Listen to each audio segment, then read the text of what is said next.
Hello and welcome to this week's edition of Kpsn.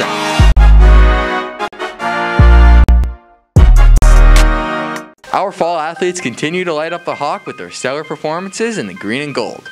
Coming out of our homecoming weekend, we still have several teams with perfect records. In fact, our Warriors are the team to beat for many of the Hawk powerhouses. Our girls volleyball team remains undefeated after a blowout win against North last Friday and a comeback win to beat the dominant Milford Hawks this past Tuesday. Sophia Rydell remains a guiding force after cashing in with 28 total points in the match against Milford. With the girls at the top of the Hawk and remaining undefeated, they seem to have a good chance into carrying this momentum deep into the playoffs. We can hear you! We can hear you! We can hear you! Got it! The undefeated golf team got yet another win against a very tough opponent in Attleboro. The team is performing at a very high level, beating Attleboro by just 2 strokes. The team captains Jared Curran and Mikey Matheson have worked very hard to propel the team forward. Senior Pat Reardon has also been putting up plenty of low scores, being the team's medalist in numerous matches this year. They have just 3 big showdowns left before their championship tournament, and they're gearing up to keep this unbeaten record alive. Golf team's off to a great start this year. We're 8-0. We've had a couple of clutch wins against, we beat Franklin twice, Mansfield once, Attleboro twice. Those were our really top competitors this year. We had high expectations going into the year. We've had a lot of varsity experience, a lot of senior leadership. We've also had a bunch of underclassmen step up huge for us, put in some great scores. That's helped us maintain our undefeated record so far. Obviously the goal is to go undefeated throughout the year, so we got a couple weeks left.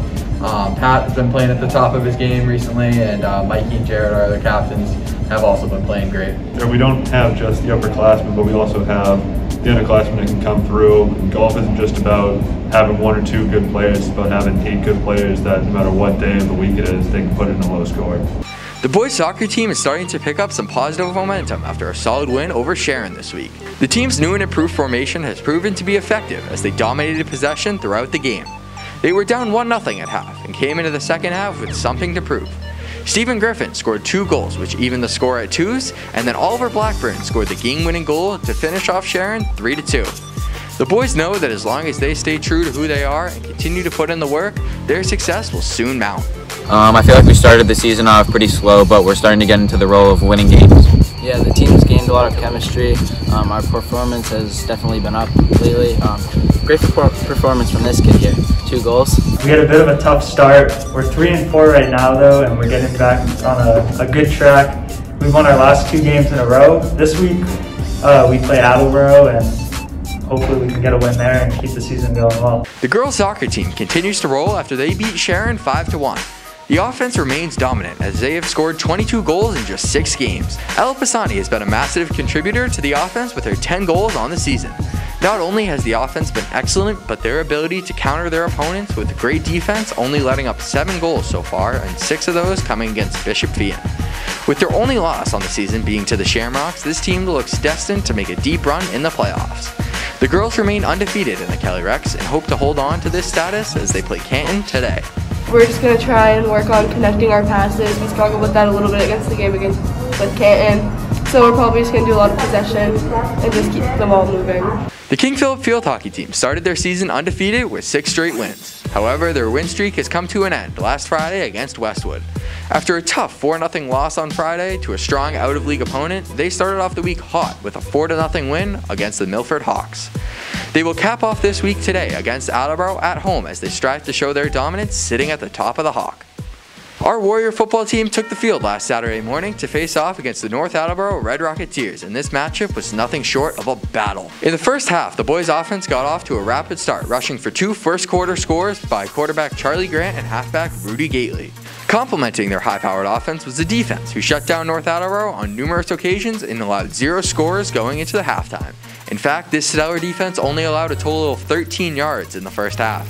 All right, here we go, halftime. 13-zip, KP over Big Red North. Good effort by KP in the first half. Moved the ball, nice touchdown pass to get on the board defensively, swallowing up the quarterback, keeping control of the running game. A lot of big plays still out there to be made. Hope for a lot of fireworks in the second half. Let's go, Coach Lee. Start throwing the ball. Stop running it.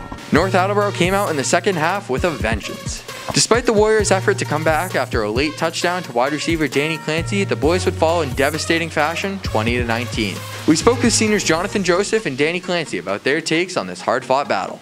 So I mean, the touchdown, I knew the opportunity was there. I just had to capitalize on it. I know I got Jono next to me taking away number 10 at corner.